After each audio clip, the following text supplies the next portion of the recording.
নমস্কার, আবার চলে এসেছি আপনাদের সঙ্গে গল্প করার জন্য। নিশ্চয়ই সকলে খুব ভালো আছেন। তা চলুন আজ এমন একজনের গল্প করা যাক যার কথা হয়তো অনেকে জানেন না বা শোনেননি।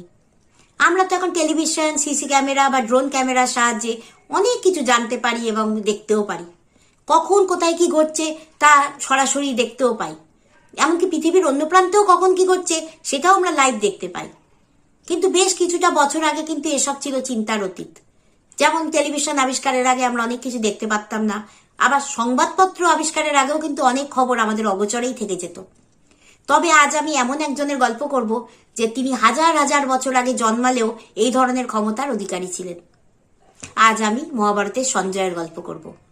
এই সঞ্জয় ছিলেন কৌরবদের পিতা ধৃতরাষ্ট্রের উপদেষ্টা এবং তার রথের সারথি। তিনি ছিলেন ধৃতরাষ্ট্রের রথের সারথি গাবলগানের পুত্র এবং পরবর্তীতে তিনিও সারথি হন।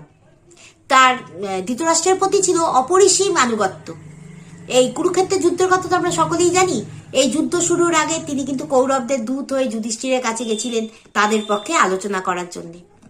এই সঞ্জয়ের নামের অর্থই হলো বিজয়, তাই মহাভারতে তার উপস্থিতি কিছুটা হলেও পাঠকদের মন জয় করেছিল। আবার তিনি ছিলেন ব্যাসদেবের শিষ্য। এই ব্যাসদেবের কৃপায় তার ছিল দূরদৃষ্টি বা দিব্যদৃষ্টি। অনেক দূরের কোনো ঘটনা তিনি শুনতে এবং দেখতে পারতেন।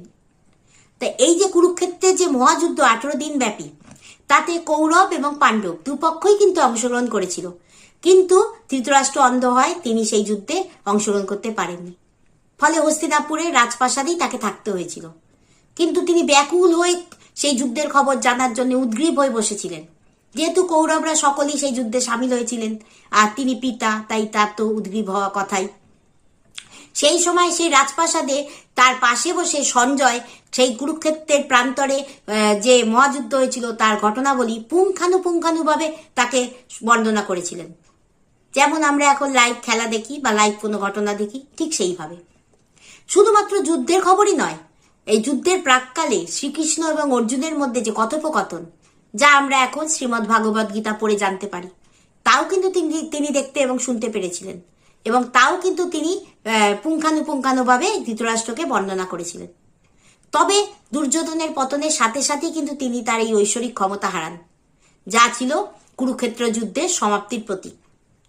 ধৃতরাষ্ট্রের প্রতি তার আনুগত্য এতটাই ছিল যে পরাজয়ের পর রাজা যখন সংসার ত্যাগ করে চলে যান, সেই সময় তিনিও তাকে অনুসরণ করেন।